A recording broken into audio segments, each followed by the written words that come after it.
The ceremonial hall thrummed with anticipation. Hundreds of wolves in human form packed shoulder to shoulder, their excited whispers creating a suffocating wall of sound. Lyra pressed herself against the cold marble pillar, her fingers gripping the ceremonial dress, white silk that felt more like a burial shroud than a wedding gown. "Stand straight, girl," Mistress Corvina hissed, her iron fingers digging into Lyra's shoulder. "The Shadow Moon Pack paid 3,000 gold marks for you. Don't embarrass me now. 3,000 gold marks. The price of her life, sold by her uncle to pay his gambling debts. She'd become nothing more than merchandise, packaged and delivered to the highest bidder." Through the crowd, Lyra caught sight of him, Theron Shadowmoon, her intended mate. His scarred face split into a cruel smile as their eyes met, and he deliberately ran his tongue over his extended fangs. The wolves around him laughed at the display, knowing exactly what those fangs would do to her throat in mere minutes. The claiming bite was supposed to be an act of love, but in Theron's hands, it would be an act of dominance, of possession. "Please," Lyra whispered to Corvina, "I can't do this. He'll kill me.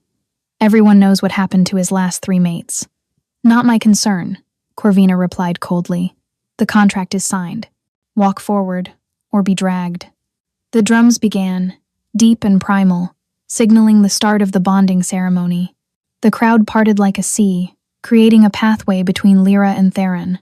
Her wolf spirit, usually so quiet and dormant, suddenly screamed inside her mind with a ferocity she'd never felt before.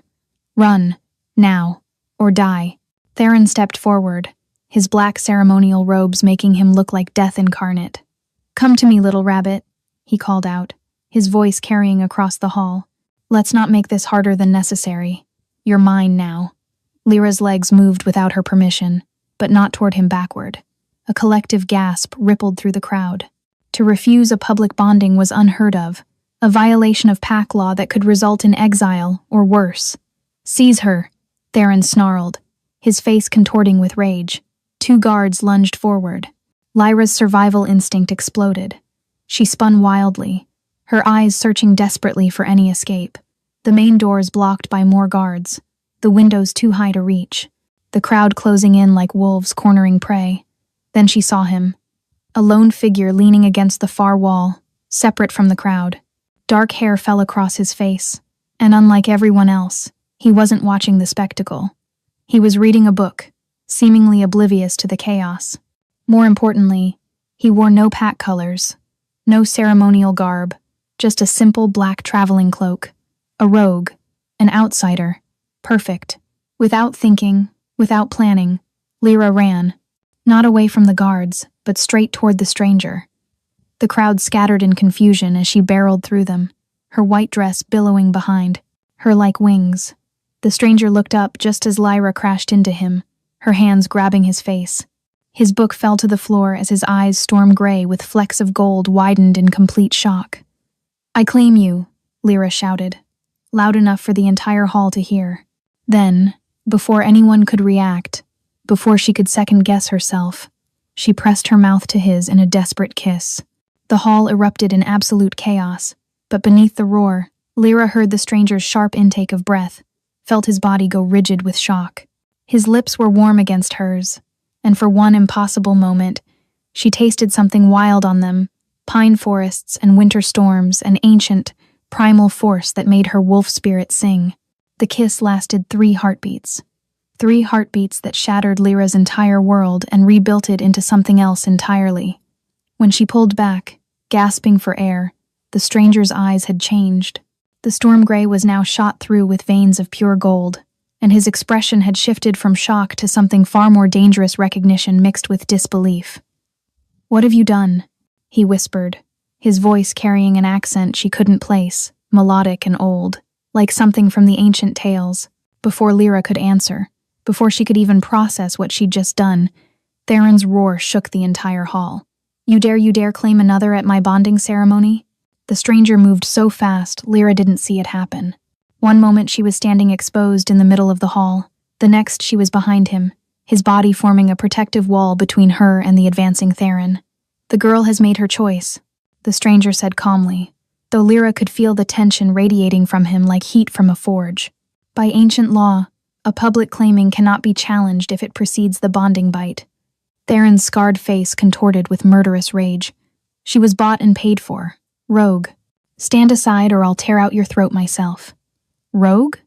The stranger tilted his head slightly, and something strange happened. Several wolves in the crowd suddenly dropped to their knees. Others backed away, their faces draining of color. Interesting assumption. Mistress Corvina pushed forward, her ledger clutched in her hands like a shield. This is highly irregular. The contract clearly states. Is void, the stranger interrupted, his voice carrying an edge that made even Corvina step back. Unless you're suggesting the Shadow Moon Pack wishes to violate the primordial laws? The ones that supersede all pack contracts? The temperature in the room seemed to drop. Every wolf present knew the primordial laws, ancient rules that governed their kind.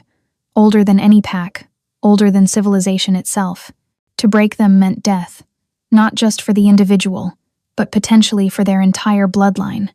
Theron's beta, a massive brute named Kozar, leaned in to whisper urgently in his alpha's ear. Whatever he said made Theron's face go white as bone. You don't know who, Kozar started to say aloud, but Theron silenced him with a vicious snarl. This isn't over, Theron spat, his eyes locked on Lyra with pure hatred. The girl is mine by right of purchase.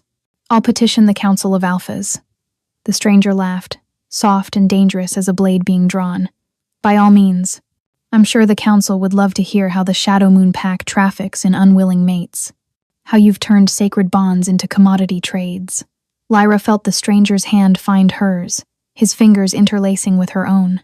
His touch sent electricity racing up her arm, and her wolf spirit, usually so dormant she sometimes forgot it existed, suddenly surged to life, recognizing something in him that made it want to both run and submit simultaneously. We're leaving, he said quietly, just for her ears. Can you walk? Lyra nodded, though her legs felt like water. The stranger turned, keeping her behind him as they moved toward the exit. The crowd parted like a sea before them, some wolves bowing low, others staring in shock or fear. They had almost reached the massive doors when Corvina's shrill voice cut through the tense silence. Wait, the claiming isn't complete without a mark. She hasn't marked you. The stranger stopped. Slowly, deliberately, he turned back to face the crowd, and his smile was sharp as a blade. Hasn't she? He pushed back his dark hair, revealing the side of his neck. There, impossible but undeniable, was a mark, a crescent moon shot through with silver light, glowing faintly against his skin like moonlight on water. The moon's mark, someone whispered in awe. The goddess herself has blessed the claiming. Even Theron stepped back at that, his face twisting with fury and something else fear. The moon's mark was legend, appearing maybe once in a generation, and only between true mates chosen by the goddess herself. The stranger pulled his hood up, shadows immediately concealing his features. Come, he said to Lyra, his hand tightening around hers. We have a long journey ahead. As they stepped into the cool night air, Lyra's mind reeled with the magnitude of what had just happened. She had grabbed a random stranger to escape a forced bonding, but the appearance of the moon's mark, a sign of divine intervention, meant this was no random choice at all. Behind them, she could hear the hall erupting into chaos, Theron's voice rising above the din, demanding answers, demanding blood. But the stranger kept walking, pulling her toward a black carriage that seemed to materialize from the shadows themselves. Get in, he said, opening the door. Lyra hesitated, her hand on the doorframe. I don't even know your name. Those storm-gray eyes met hers, and for a moment, she saw something ancient in them, something that made her wolf want to bare its throat in submission.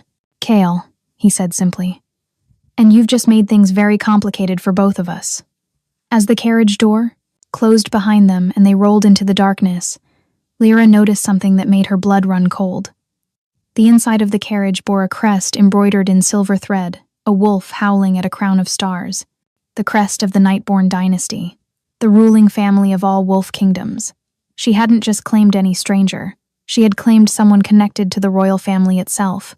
The carriage rolled through the night in silence, the only sound the rhythmic clatter of wheels on cobblestone. Lyra pressed herself into the corner of the plush seat, as far from Kale as the confined space would allow, her mind racing with the implications of what she'd seen. You're going to hurt yourself if you keep your muscles that tense, Kale observed, not looking up from the book he'd somehow retrieved.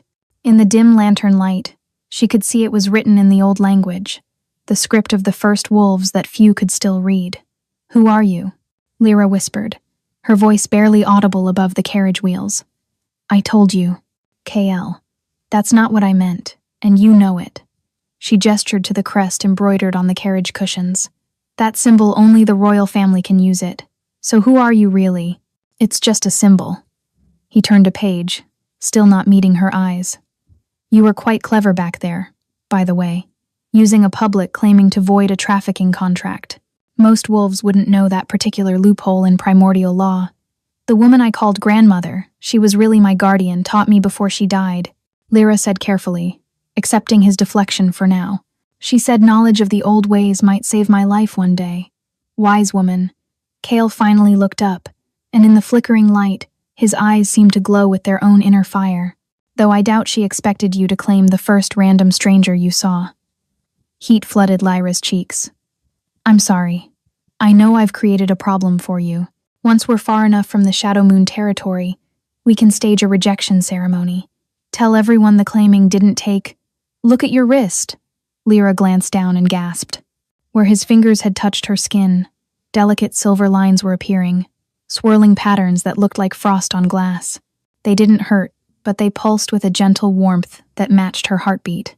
"That's impossible," she breathed. "Bond marks only appear between true mates." "Yes." Kale's voice was carefully neutral, "which is why a rejection ceremony won't work. The goddess has decided to have her fun with us, it seems." The carriage suddenly lurched to a stop. Kale's entire demeanor changed in an instant, his body coiling like a spring ready to release. "Stay behind me," he ordered, his voice carrying a tone of absolute command that made her wolf immediately submit. The door ripped open with enough force to tear it from its hinges. Kozar's brutal face appeared, his fangs fully extended. "Found you, little rabbit. The Alpha wants his property back." "She's not property," Kale said quietly, stepping out of the carriage with fluid grace. "And you've made a grave error following us." More Shadow Moon wolves emerged from the darkness, 10, 12, 15. They formed a circle around the carriage, all in their human forms but ready to shift at a moment's notice. Theron himself stepped forward from the shadows, his scarred face twisted with satisfaction. "Did you really think you could steal from me, rogue? I don't care what ancient laws you quote. That girl cost me 3,000 gold marks, and I intend to collect. Then you wasted your money." Kale pushed back his hood, and in the moonlight, Lyra could see his face properly for the first time. He was younger than she'd thought, perhaps mid-20s, with sharp cheekbones and dark hair that fell in waves to his shoulders. But it was his bearing that struck her the way he stood, like he owned the very ground beneath his feet. "Last chance," Theron growled. "Hand her over, and I might let you live." Kale laughed, the sound echoing strangely in the night. "You know, I was trying to avoid this. I really was. But you've followed us beyond the neutral territories." He rolled his shoulders, and Lyra heard the distinct sound of bones beginning to shift. "Which means you're in my domain now." "Your domain?" Theron scoffed. "You're a packless, nobody who—" The transformation happened between one heartbeat and the next. Where Kale had stood, now loomed a wolf unlike anything Lyra had ever seen. Pitch-black fur that seemed to absorb light itself, eyes of pure gold, and massive, easily twice the size of a normal alpha wolf. Power radiated from him in waves that made every wolf present, including Lyra, want to drop to their bellies in submission. But it was what happened next that stopped her heart. Every Shadow Moon wolf dropped to their bellies simultaneously, whimpering in submission. Even Theron, proud and vicious Theron, was on his knees, his face pressed to the ground. "Forgive us," Kozar gasped, his voice shaking with absolute terror. "We didn't know. The report said you were traveling incognito. We never imagined. Forgive us, Your Majesty." "Your Majesty." The words hit Lyra like a physical blow. She stared at the massive black wolf, her mind refusing to process what she was hearing. The Nightborn dynasty had only one wolf who could command such instant submission, whose very presence could bring alphas to their knees. The Alpha King, Kale Nightborn, the Shadow Sovereign who ruled over all 12 wolf kingdoms. And she had claimed him, kissed him, marked him with her desperate, impulsive choice. The massive black wolf shifted back to human form with fluid grace, and Kale stood before them fully clothed, a trick only the most powerful wolves could manage. The Shadow Moon Pack remained prostrate on the ground, not daring to even lift their heads. "Rise," Kale commanded, his voice carrying the weight of absolute authority. "But make no mistake, if any of you speak of what happened here tonight, or if you pursue this girl further, I will dissolve the Shadow Moon Pack entirely. Your lands will be redistributed, your name erased from the records. The choice is yours." Theron struggled to his feet, his scarred face pale with fear but still twisted with resentment. "The Council of Alphas will hear about this irregular claiming. You can't just... Can't I?" Kale stepped forward, and Theron immediately stumbled back. "Would you like to explain to the Council how you've been buying unwilling mates? How you've killed 3 women already?" His golden eyes narrowed to slits. "Oh yes, I know about them. Did you think the Crown wasn't watching?" Kozar grabbed Theron's arm before he could speak again. "We're leaving. Now." He bowed deeply to Kale. "By your will, your majesty." The Shadow Moon wolves melted back into the darkness, their retreat so hasty that several of them tripped over each other in their desperation to leave. Within moments, Lyra and Kale were alone on the moonlit road. The silence stretched between them, heavy with unspoken questions and impossible revelations. Finally, Lyra found her voice. "You're the Alpha King," she said, the words barely a whisper. "The Shadow Sovereign, ruler of the 12 kingdoms." "Yes, and I." She looked down at the silver lines still swirling on her wrist, growing more intricate by the hour. "I claimed you. In public." The moon's mark appeared. "Also, yes. This is a disaster." Kale laughed, surprising her. It wasn't the cold, dangerous laugh from before, but something genuinely amused. "You have no idea." He ran a hand through his dark hair. "Do you know what you've done? Really understand it?" Lyra shook her head mutely. "Every unmated noble family in the 12 kingdoms has been trying to match their daughters with me for years. Political alliances worth millions of gold marks. Treaties that could prevent wars." He gestured to her. "And now, a nobody, no offense, has publicly claimed me with the goddess's own blessing. The court is going to lose their collective minds." "I'm sorry," Lyra whispered, tears pricking her eyes. "I didn't know. I just needed to escape. And you were there, and..." "Stop." His voice gentled. "I'm not angry. Frustrated at the complications? Yes, but not angry." He studied her with those storm-gray eyes. "You were brave. Desperate, but brave. Most wolves would have accepted their fate, rather than risk invoking primordial law. My guardian always said I was too impulsive for my own good. Tell me about her, and tell me, what bloodline are you truly from?" "No bloodline. My parents were farmers. They died when I was young in a fire. My uncle took me in, and when he couldn't pay his gambling debts." She shrugged, trying to seem unaffected by her own story. Kale frowned deeply. "Farmers don't produce wolves who can make the moon's mark appear. And that mark on your shoulder, may I see it?"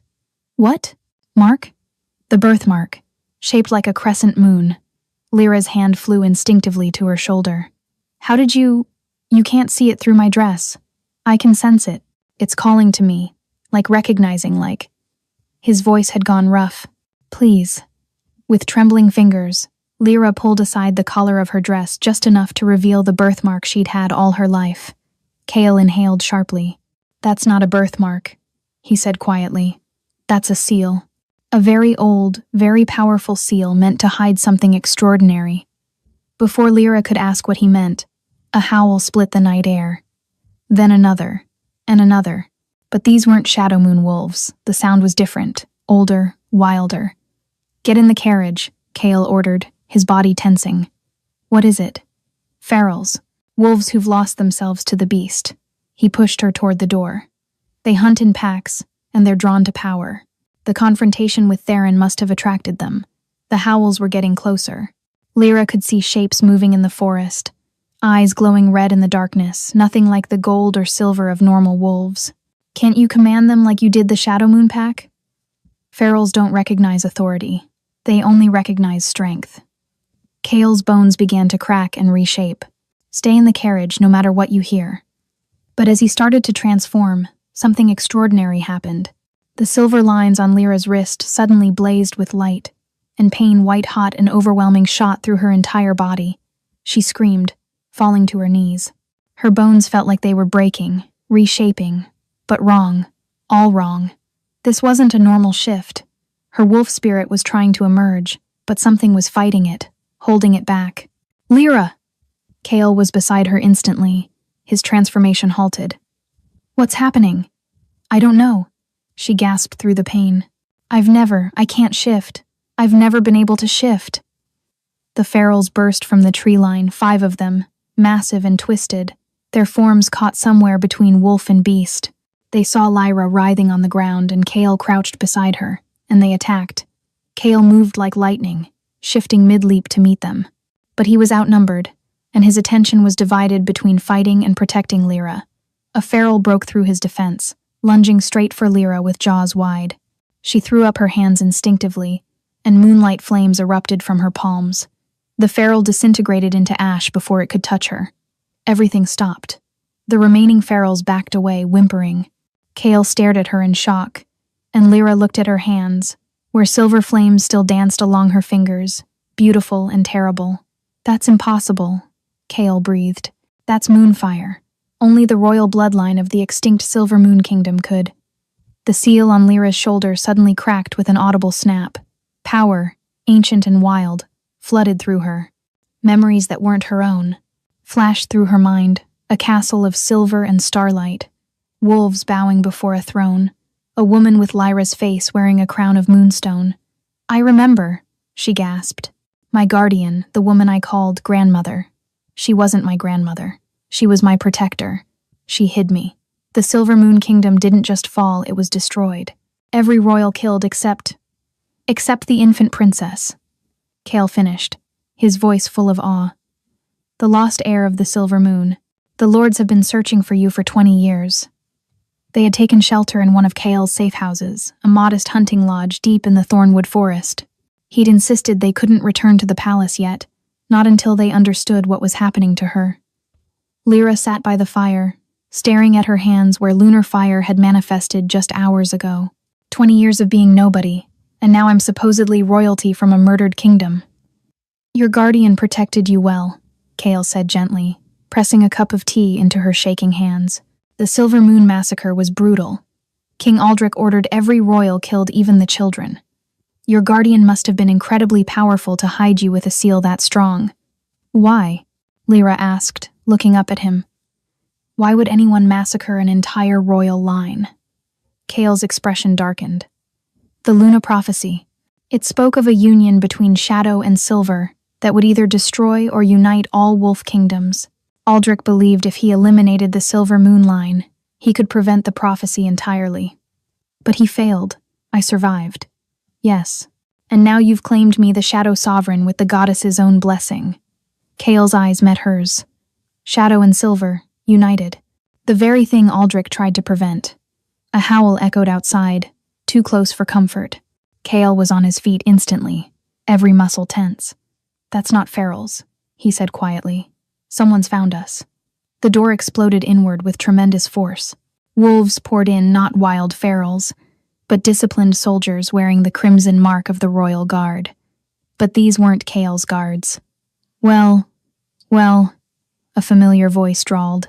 A man stepped through the ruined doorway, tall and lean with silver hair despite his young face. My dear brother, playing house with a mysterious girl when the council is in uproar.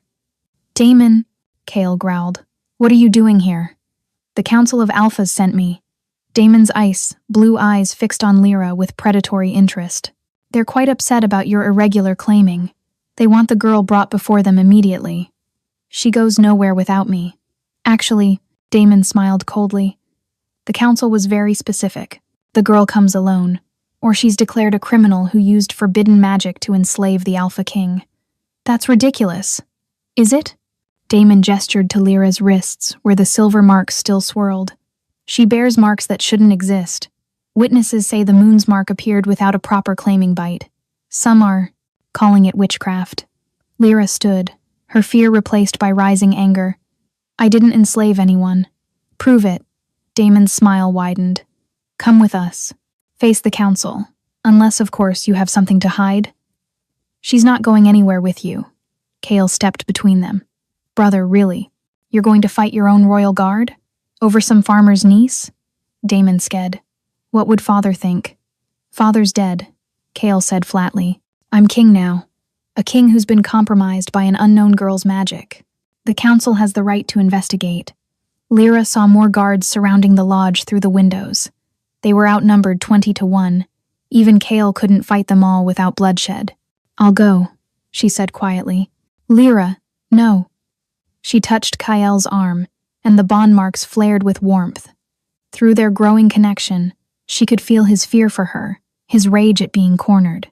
Trust me, she whispered. My guardian taught me more than just the old laws. I can handle the council. Kale's jaw clenched, but he stepped aside. If anything happens to her, you'll what? Start a civil war? Damon laughed. You always were too emotional, brother. He gestured to his guards. Bind her. That's not necessary, Kale started. Council's orders. Silver shackles clicked around Lyra's wrists, and immediately, her connection to the moonfire dimmed. Insurance against any more. Unexpected magic. As they led her away, Lyra looked back at Kale. His eyes had gone full gold, his control hanging by a thread. Through their bond, she felt his rage, his fear, and underneath it all, something else, a desperate need to protect her that went beyond logic or reason. Kale, Damon called back casually. The council wants you at the palace. Best behavior, brother. Your little mate's life depends on it. The Council of Alphas met in the ancient lunar sanctum, a circular chamber with a domed ceiling painted to match the night sky.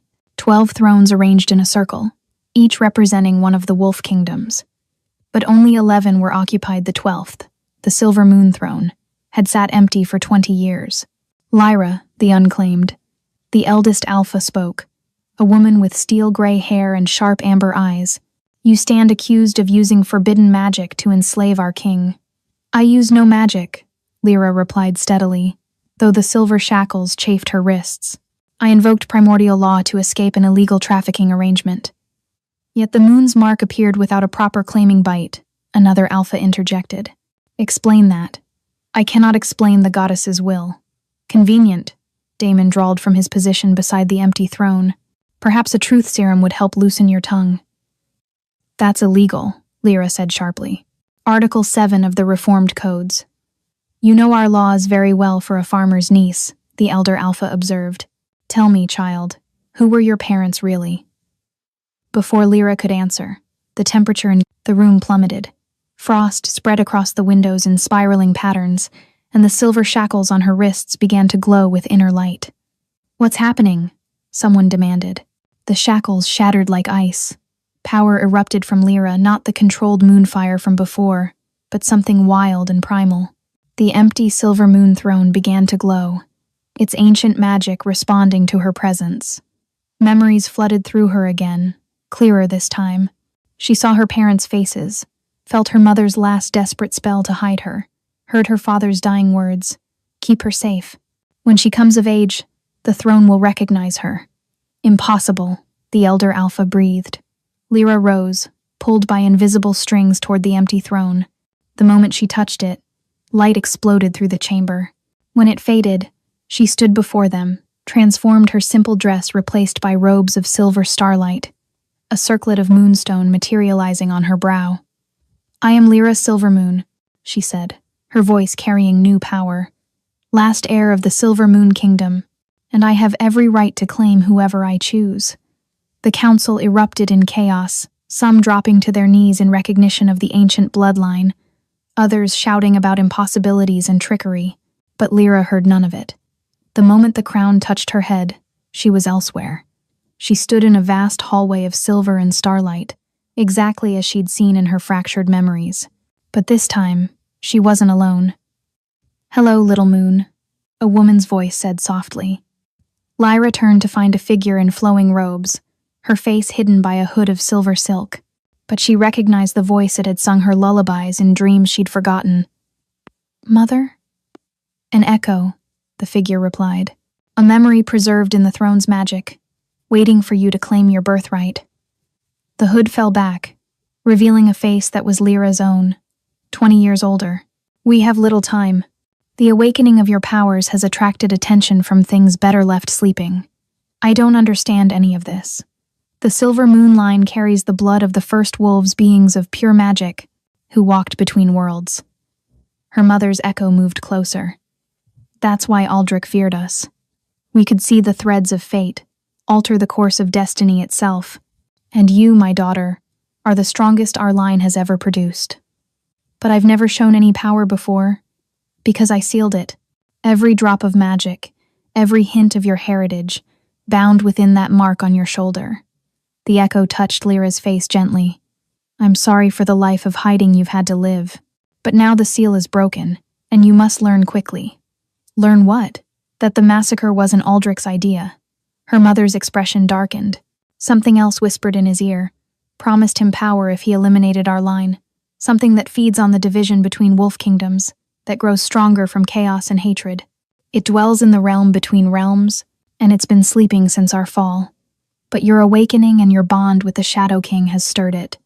The vision began to fracture. "Mother, wait. Trust the Shadow Wolf." Her mother's voice echoed as the dream dissolved. "But beware the one who smiles with silver eyes. The prophecy unfolds, and you must choose unite the kingdoms or watch them fall to ancient hunger." Lyra gasped, finding herself back in the council chamber. Only seconds had passed in reality, but everything had changed. Kale stood in the doorway, his entire body radiating lethal fury. Behind him, his true royal guard filled the entrance. "Release her," he commanded, his voice carrying the weight of mountains. "She's been confirmed as the Silver Moon heir," the elder Alpha said carefully. "The throne recognized her. We have no grounds to hold her." "Then why?" Kale's eyes flashed gold. "Are Damon's guards still surrounding her with weapons drawn?" Lyra looked around, realizing that while some Alphas had acknowledged her, Damon's crimson-marked guards had formed a circle around her, silver weapons gleaming. "Just a precaution, brother," Damon said smoothly. "After all, if she truly is the lost heir, she's incredibly valuable. We wouldn't want anyone trying to steal her away." Or, Kale moved into the room with predatory grace. "You're trying to control her before she learns what she's capable of." Something was wrong with Damon when Lyra looked at him with her newly awakened senses. Shadows clung to him that weren't natural, writhing beneath his skin like living things. "Stand down, Damon," Kale ordered. "Make me, brother. You want to know what I'm capable of." Lyra stood, power radiating from her. The silver crown on her head pulsed with light. "Why don't you tell the council what's whispering in your dreams, Lord Damon? What promises has it made you?"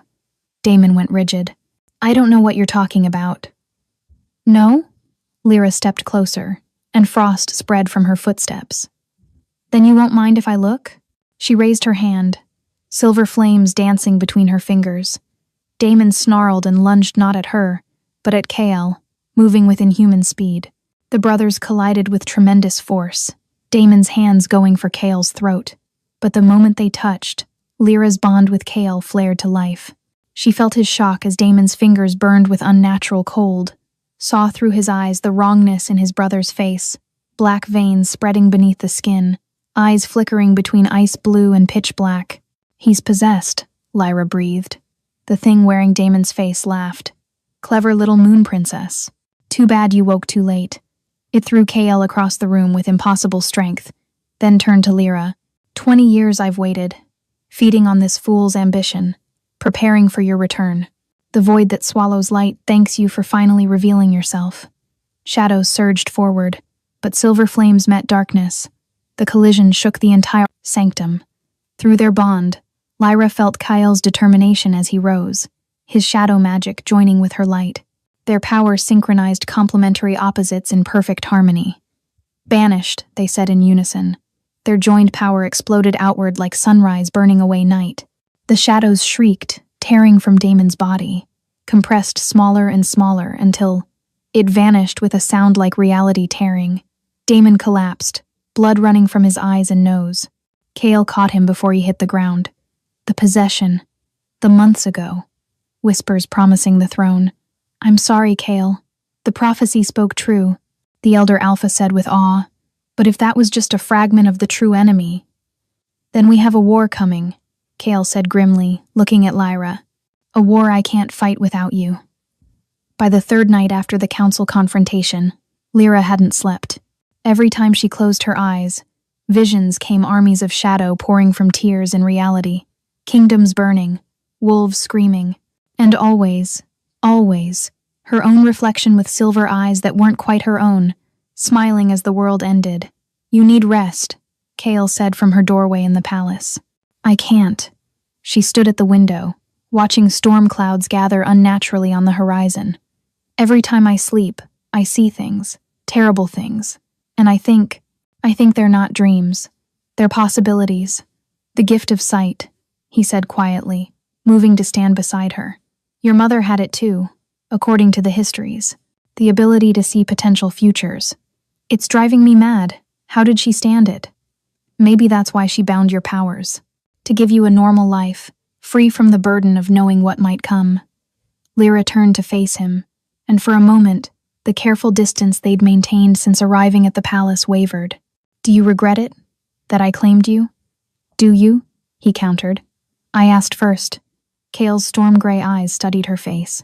I've been alone a long time, Lyra. By choice. Being king means everyone wants something from you. Power, favor, alliance. But you, he laughed softly. You just wanted to survive. You didn't even know who I was. And now I can't imagine facing what's coming without you. His hand rose to cup her cheek, and the bond marks on both their wrists flared with silver light, which terrifies me more than any ancient enemy. A knock interrupted them. Your Majesties, Lord Damon insists on speaking with you. It's urgent. They found Damon in the healing chambers, gaunt but clear-eyed. I owe you both an apology and a warning, he said.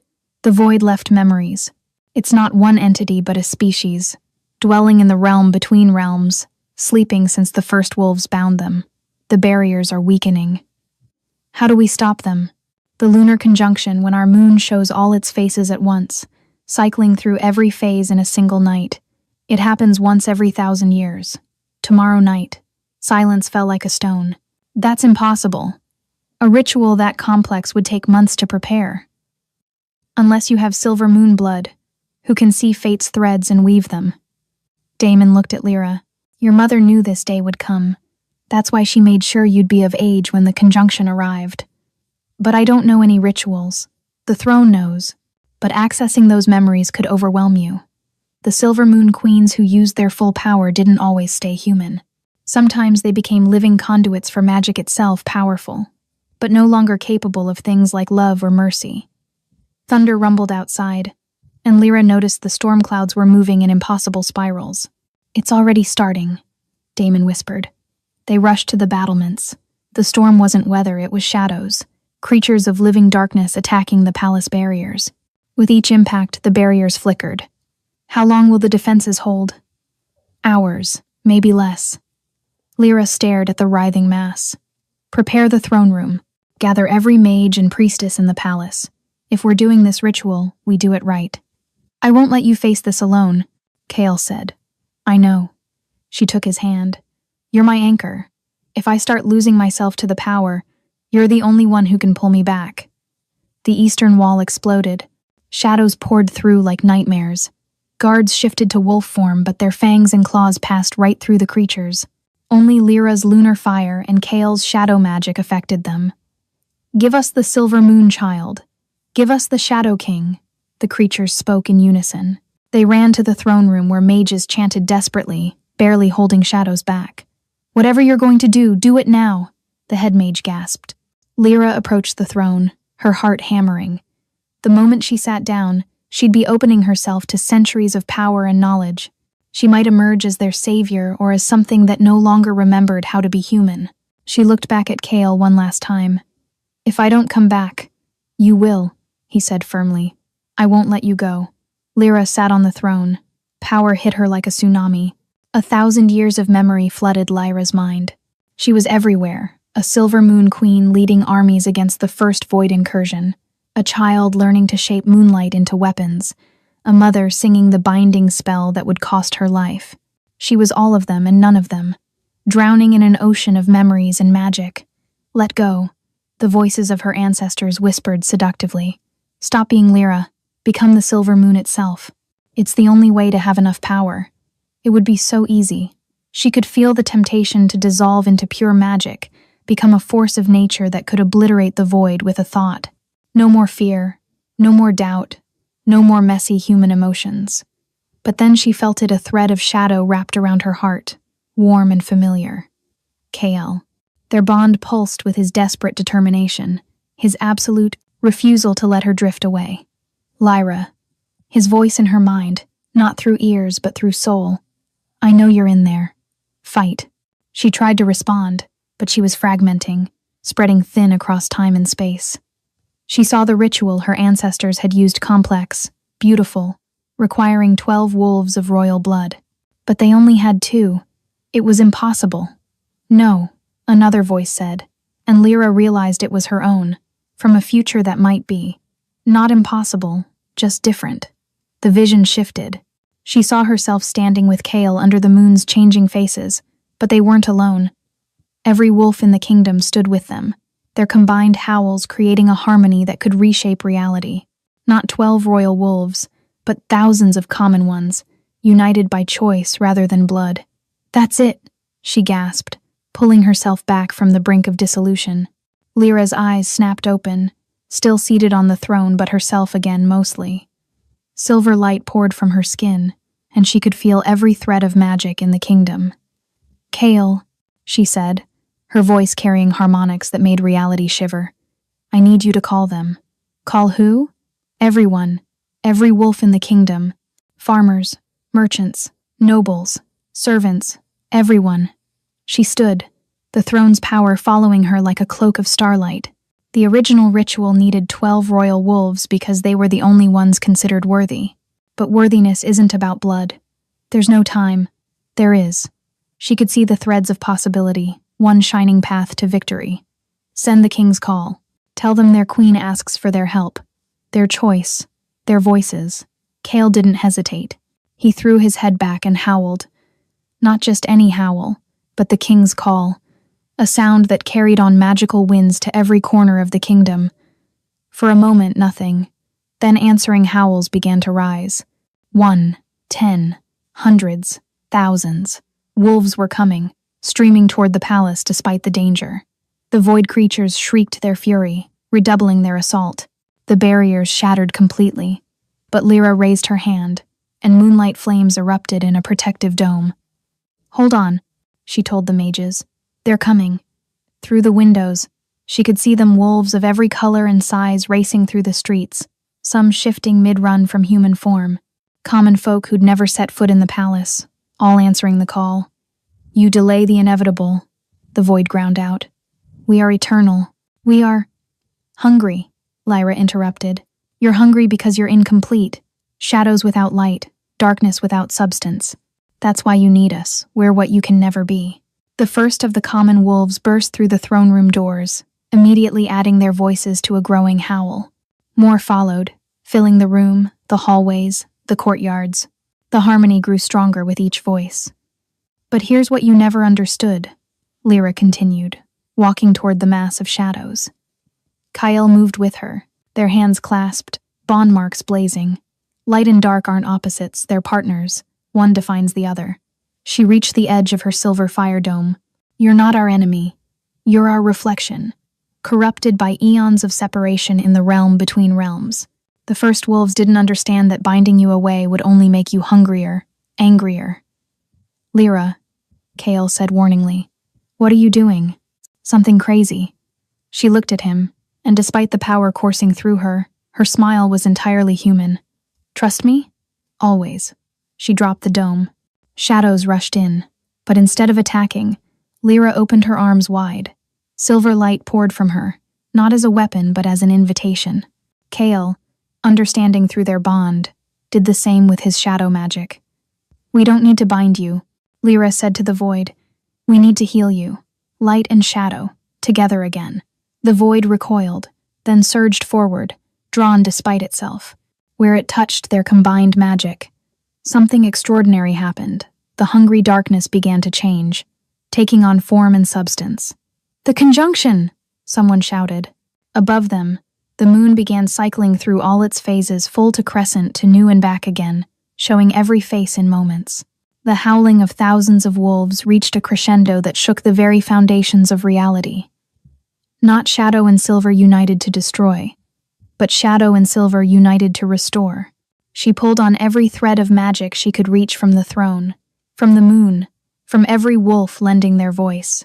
Kyle's darkness wove through her light, creating something new, something whole. The void screamed not in pain, but in recognition. The endless hunger that had defined it for millennia began to ease. Form emerged from formlessness. The crushing mass of shadows condensed, shifted, changed. Where the void had been, beings of living shadow and silver light now stood beautiful and terrible and free. The first shadows returned to their original forms before the ancient breaking.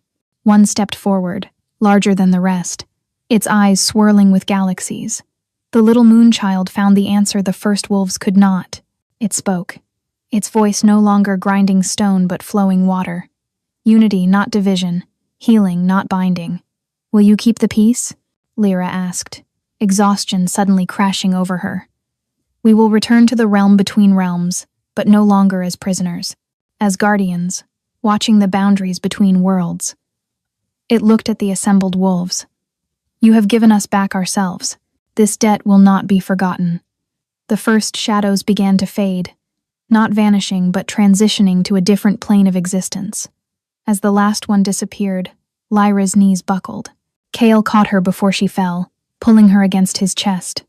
Around them, thousands of wolves still filled the palace, their eyes wide with awe. "Did we just?" Lyra started.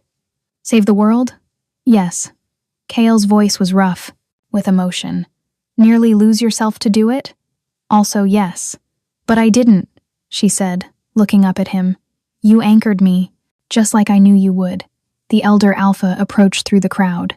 "The prophecy is fulfilled. Shadow and Silver, united not in marriage or politics, but in choice and sacrifice.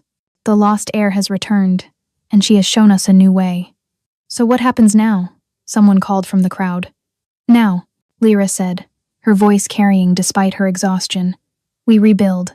Not 12 separate kingdoms, but one united realm. No more hierarchies based on bloodline alone. Tonight proved every wolf has value, every voice matters." "Still, one thing unfinished," the elder Alpha said with a knowing smile. "Your claiming bond remains incomplete without the mutual bite." Heat rose in Lyra's cheeks. In all the chaos, she'd forgotten. "I've almost lost you 3 times in as many days," Kale said, turning her to face him fully. "I won't risk a 4th. Lyra silenced him with a kiss. Real, warm, chosen. Not the desperate kiss from the ceremony, but something true.